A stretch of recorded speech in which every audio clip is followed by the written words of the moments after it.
Aujourd'hui, nous organisons le glanage sur une parcelle d'oignons conventionnels que l'agriculteur nous a communiqué comme étant glanable. Le glanage est un droit inscrit dans le code rural. Et dans ce cadre-là, il y a la manière de glaner qui importe, puisque des agriculteurs me font parfois part de glaneurs qui viennent glaner derrière la machine ou quand l'agriculteur récolte lui-même la parcelle, ce qui est assez dangereux et peut être source d'accidents. Et donc l'intérêt d'organiser le glanage pour l'agriculteur aussi, c'est de pouvoir sensibiliser les gens à comment glaner, comment bien glaner sans risque et sans problème. En fait, nous mettons en contact le citoyen via l'agriculteur. L'agriculteur récolte sa parcelle et ensuite nous prévient en nous disant voilà, la parcelle d'oignons peut être récoltée pendant la semaine qui arrive ici. Et alors nous avons une mailing list sur laquelle les citoyens se sont inscrits et nous les sensibilisons en disant voilà, récolte de glanage d'oignons demain à 17 h jusqu'à 19 h sur la parcelle Intel. Je crois que l'agriculteur il apprécie beaucoup de voir que les gens ont confiance dans la production de l'agriculteur et dans les produits locaux. Je crois que l'agriculture elle est souvent décriée, souvent malmenée dans les médias.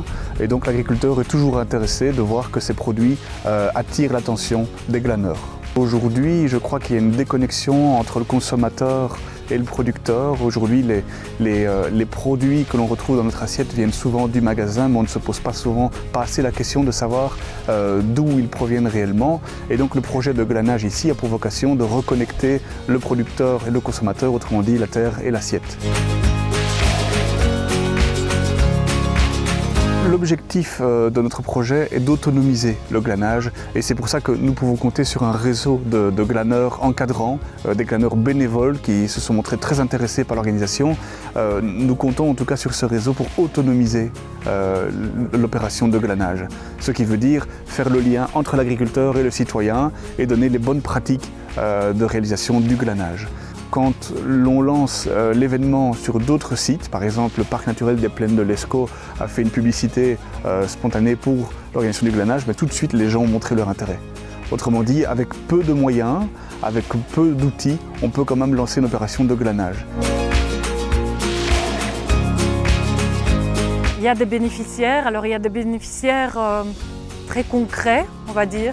Ce sont les personnes qui bénéficient des dons, du don solidaire. Donc, tout glaneur qui se présente sur la terre peut, à la sortie de son glanage, faire un don sa récolte.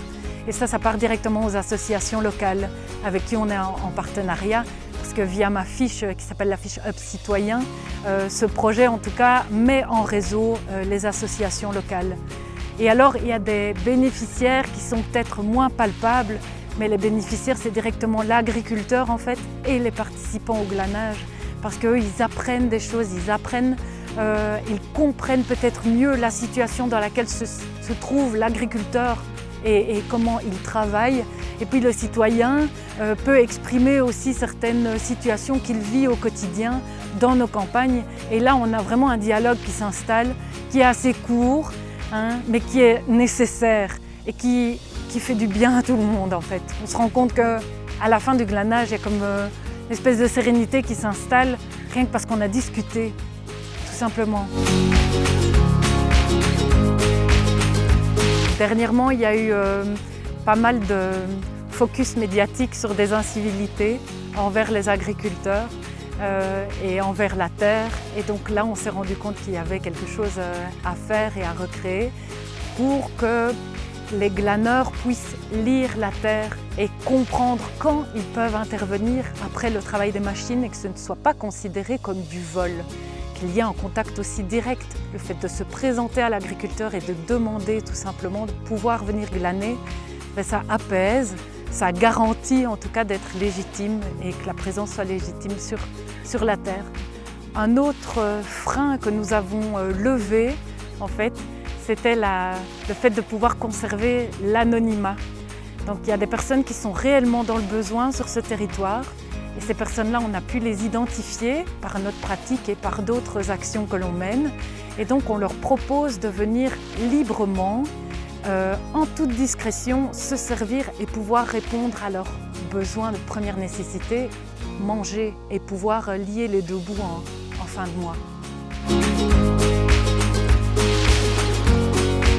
Prendre contact avec l'agriculteur, aller le chercher, oublier les médias et les moyens qui nous sont donnés, en fait, aller directement frapper à sa ferme quand il est là et pouvoir lui parler de manière très concrète. Donc mon rôle aujourd'hui, c'est d'encadrer les gens qui voudraient glaner, c'est-à-dire principalement éviter de gêner le fermier par un mauvais parking, dont il y a la gestion du parking, éviter que les gens aillent glaner dans des endroits où ils ne sont pas autorisés à glaner, parce que ça peut arriver. Donc c'est un encadrement physique des personnes et un encadrement plus au niveau de l'information qu'on peut leur donner. Qu'est-ce qu'ils vont glaner exactement? Est-ce qu'ils savent comment ça a été produit? Est-ce qu'ils savent qui est le fermier? Et pour que les gens prennent conscience de ce qu'ils font, simplement. Moi, mon but en faisant ça, c'était d'abord la question solidarité. Donc me dire qu'il y a de la nourriture dans les champs qui est là, qui est pourrie, qui ne sert à personne, et savoir qu'il y a des gens qui ont réussi à mettre quelque chose au point pour que cette nourriture puisse servir à des gens qui en ont besoin d'abord, c'est ma première motivation. La nourriture, elle est là, elle est gratuite, il y a des gens qui ont faim, qui en ont besoin, donc il faut les servir, ça semble évident. Maintenant, c'est difficile à mettre en place et donc c'est pour ça que j'espère amener un peu ma pierre à l'édifice. Ah, j'ai tout appris parce que je ne suis pas du milieu agricole au départ, moi. Donc je suis toujours en train d'apprendre, tout le temps. Surtout, moi, ce qui m'intéressait, par exemple, c'est la différence qu'on fait entre bio, agriculture traditionnelle, agriculture raisonnée. Et donc, ça me permet, moi, de consommer autrement. Parce que je sais comment ils font et je sais ce qu'ils font maintenant. Et je n'ai pas fini d'apprendre. Tous les jours, j'apprends, surtout quand on a l'agriculteur qui est sur place, et c'est quasi toujours le cas, qu'on peut lui poser des questions directement, on se rend compte de leur vie et on se rend compte de ce qu'on mange.